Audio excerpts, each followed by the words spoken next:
it's sad that the MCU is at a point where somebody said reboot in there, and you're probably right. That's what they're headed towards, and they never needed to reboot. They could just recast characters, and they've got a half a century minimum of comics they can adapt of each character. You can do that till the end of time with events that you think like, oh, the Infinity Gauntlet's the biggest event. No, there's actually events they've done that are bigger that they could pull off. That would be cool as hell, but not now, not with these people. I'm talking about a different timeline in our multiverse. Yeah, like 10 years ago. 10 years ago or 20 years from now that they could adapt. That would be great. Thor, they could, if they took them, if they played the character straight like they're supposed to, they could have done it forever, and it would have been really entertaining, and people would have loved it. But you know why people would have loved it? Because a lot of people love those comics for decades. They sold in the hundreds of thousands to the millions for decades. So these idiots think they can come in and rewrite all these stories with of writer's experience, and they think they can do it better. And they laugh at it. And that's the part that Jessica Gao, that's what irritates me about Jessica Gao. She just clowns nerds. This whole She-Hulk thing is clowning nerds. I've got people on Twitter calling me a fucking incel, which is hilarious. But that's fine. That's the kind of fan you wanted. This is the kind of fan you wanted, Marvel. You have it. That is a Disney Marvel fan. You can pick them out in a lineup easily. And they're the ones seal clapping. That's the one. That's your fandom now. Have fun with it. Yeah, according to this fandom, all you boys are incels, and I'm a pick-me girl, and that's it. Yep. There's nothing else to it. You can't have any legitimate criticism of anything. Speaking of which, actually, Jamila Jamil decided to weigh in. I'll do this just before we move away from She-Hulk, because I think we've all said our bit about it. But she decided that she was going to engage with the fans the other day on Twitter, and basically it didn't go very well. So she did like her initial. In fact, I'll see if I can share it actually, because I've got the article here from Bounding Into Comics, because they do really good presentations on this stuff. So there we go. All right, let me know when you can see it. Hopefully you can. There you go. So she started off by saying, waiting for the final episode of She-Hulk, like eating McDonald's fries for some reason. Okay. So anyway, someone said, sir, all that build-up of 20-minute episodes for nothing to happen. You won't be seeing a season 2. Yeah. So she didn't take too well to that. And I love her response here. Where she basically says, I don't care. I got to do what I want, and that's all that matters. And I got paid. And I just thought, what a great attitude to have. But Jeremy, fortunately, was able to leap in and say She-Hulk actress doesn't care if she gets paid if the show is successful because she already got paid. Amazing. And she had a response to him, to be fair, saying that the show is successful. We were #1 in America based on a made-up metric that is the most obscure and particular thing ever. If we don't get a season 2, I'm beyond happy with what we have. We made a lot of people happy, and we were happy and loved it. Now, I'll say with you guys, I was pretty happy with the show because I've had millions of views out of it. So probably you have too. She asked how our life was going. My response was so good. So good. Oh, the Spider-Man meme, right? Yes. Yeah. It's going great. Keep doing this shit, and we'll just keep on picking up your pieces and keep alienating more fans. The very few that you have. And that app that she showed, Papa Gundam put it in his video today. So hell, it's a Gundam, but it was Whip Media, and it was some kind of TV app. So it's some obscure app that you have to watch She-Hulk on. And if you watch She-Hulk on it, then it was #1 on that app. An app I've never heard of, by the way. Yeah, and is it not like, most popular streaming only show that's released on the first Tuesday of a month under a full moon kind of thing? Like the most particular thing.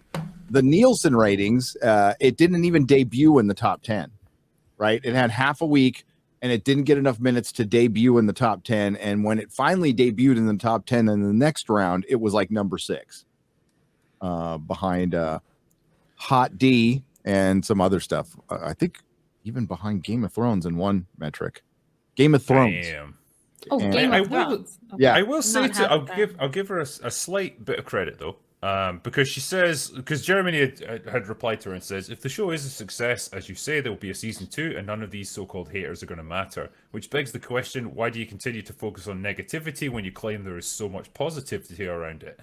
And she replies to say, because why only live in a bubble of congratulations? I engage plenty with people who love the show. So I think she's almost trying to like reach out in that sense of like, well, I'm willing to listen to criticism, but like her attitude then is like, well, I'm only willing to listen to it if you engage with me in the particular way that I want you to, and you have to be like super polite and respectful in order to do it. Which is fine. I mean, but she's not taking it that step further. That okay, if you don't want to be in this like congratulatory bubble, you also have to see that there is something called legitimate criticism. I think so, yeah. And it's like, look, Jamila, if you're watching this, you're more than welcome to come on, and we can discuss with you in a polite, respectful way the issues with She-Hulk. I think we can probably give you a good breakdown of like where the show could be better. I think. Yeah. Agreed. I think a lot of people, some people in Hollywood who may be internet savvy, are sensing the pendulum swinging, and people who would not be open to any kind of criticism before and were willing to come out and call us racist and sexist and everything, we're still being called by, I don't know, Amazon right now. That are some that are like, maybe we should listen to him because it feels like the tide is turning. I think, is that the case? I don't know. I've seen that with in other areas, like Bill Maher, for instance, trying to get out ahead of the shift that is definitely going on. It's like undoubtable, that like undeniable. Sorry, that it is happening. And you know, does it go too far? I don't know, but things are changing culturally, and you know, a Marvel project is getting just trashed. Like Rotten Tomatoes is still like 35%. And there's review bombing on both sides, so that's just a BS argument. But it's like it's ratings everywhere else suck too. So it's uncanny to see so many accounts I'm familiar with be like ripping into the older shows when they came out. They were so positive about them and just being like, "This is the best we've had." I remember some people being like, "I don't know, I think it's better than Daredevil," and it's like, "Well, I think they're about the same." Daredevil and WandaVision, you know, WandaVision. It's just like, no, you see what I mean? Like these days, people are like. WandaVision, how many episodes were even in that? Wasn't it just like they exploded each other in fire lasers and there was some cool things there? And it's like, yeah, that's Loki. Nobody can tell you what happened in Loki anymore. WandaVision was I liked WandaVision. I know a lot of people didn't like it. There are parts of it I really hated, but there were parts I liked. But then you have the multiverse of madness, and it just I don't know, it puts a really bad taste then for anything to do with Wanda.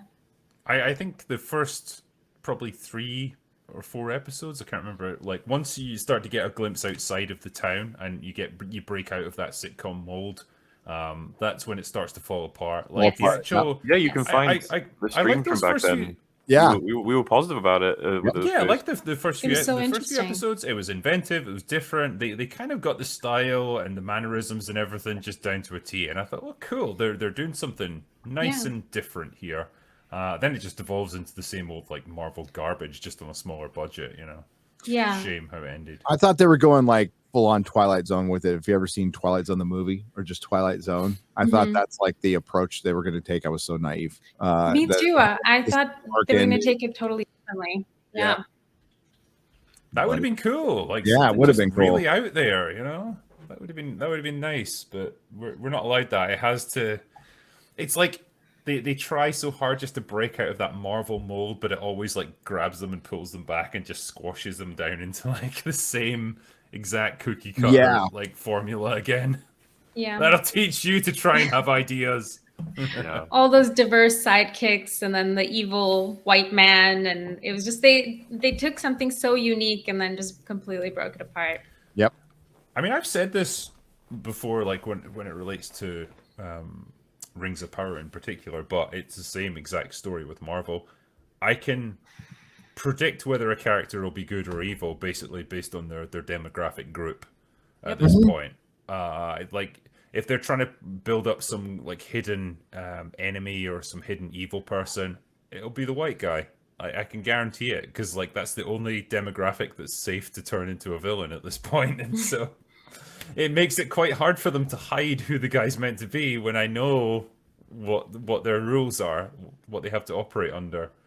And we need to get past that, man, because that is, I mean, I didn't come up with the saying, but it's an old saying. It's the bigotry of low expectations. It is a form of bigotry in writing.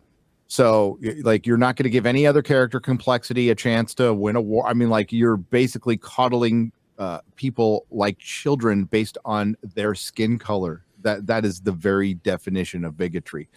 So, yeah, hopefully we can get past this, and like everybody can be a bad guy. Anybody can be a good guy. You know, gay people can die and stuff. They can die and stuff. Believe it or not. Or they can be bad. Or they can be bad. Or they don't have to like just be vapid and talking about your outfit and be there to pump you up. Like, that's how it is in She-Hulk. I think that's it. Yeah. Yeah. For Little a stereotype. show that, yeah, for a show that wants to try so hard to break stereotypes and you know, portray women as like more, you know, rounded, fleshed out characters, like they're doing a really terrible job of it, because like the characters in this are the most superficial, bland, like narcissistic morons that you could ever picture. And it's funny because they think they're doing a great thing, but they're doing the exact opposite. And you know, I'll get a lot of private messages of people who are brown or black, or you know, specifically women who are brown and black, and they'll be very angry with me and say, "Why are you doing this? Why are you talking against female creators, female characters, or even just, you know, females out in the world?" And it's because I refuse to accept that the best that women can be are vapid narcissists. And that's what they're selling to us. That's what they're trying to turn us into, is that you're not allowed to be criticized at all, because if you are, that means, you know, someone's trying to keep you down. That's the only reason. And if you look at the world that way, you're actually going to have a very terrible, unhappy life. You're going to live a terrible life. You won't have a good partnership with anybody, not with your family, not with your children. You won't have a good partnership with someone you'll walk through life with. You'll just really struggle. Yeah. And it's obvious that so many are right now. That's the sad thing, honestly. But yeah, it's what it's always been, especially with just the mental illness on social media, is the problems in the mirror. There is problems that you have to deal with internally. I'm glad I didn't have social media when I was younger. Oh God, I know. Oh yeah. We're all lucky in that. I think about our kids, you know, they're going to grow up with it right off the bat. My little niece, she's 1.5 years, and she knows how to forward. She knows how to skip ads. It's so, to her, the technology is so intuitive. Mm-hmm. Yeah. But it's the way, I don't know, how can you put it? Like it saturates your thoughts at a certain point. Like if you let it absorb you, where you think, oh, any event that you take part in, anything that you're doing, it's like, wow, I've got to post this to social media because I'll get loads of likes and retweets and stuff. And it's like, it's so important. Like you can't just experience anything just in the moment. It all has to be shared, and you know, then you have to give your thoughts about everything, and oh, this one didn't land very well, and I'm getting pushed back, and now I have to argue with like 500 different people. It can absolutely suck people in, and before you know it, you're just you're spending your whole life doing it. Awful stuff. Elizabeth Olsen is really good about that, where doesn't really use social media a lot, but she actually identifies that when you're a celebrity and then you have social media, you start to think as if you're this very important person that people are waiting for you to say something. So if someone passes away or something, you know, a school shooting happens, God forbid, then people are just waiting on tenterhooks for you to comment on it. And she said that injection into your thought process really starts to mess with you and makes you think of yourself differently and look at yourself with this filter. So she just doesn't do it. She just doesn't engage with social media. And instead she'll post, like, if she does post things, she posts unflattering photos of herself that the paparazzi caught, which I think is so great. It just shows that she doesn't look at herself as this perfect thing that she needs to put out. I think that's people need more of that. Yep. They really do. Like actors in particular. Like, I don't know when we reached this point where actors suddenly decided that they had to one, be political activists, and two, be like pundits, and two, give like their opinions on like geopolitical and economic issues that they're totally not qualified to discuss. But when they're receiving awards for acting, that's when they're like, it's time to talk about the climate. You're like, wait, what? It's the Film Actors Guild from freaking Team America. Totally like, that's all it is. They called it like 20 years ago, like when they made that. A lot of things. It's almost a perfect movie. It's almost a perfect film.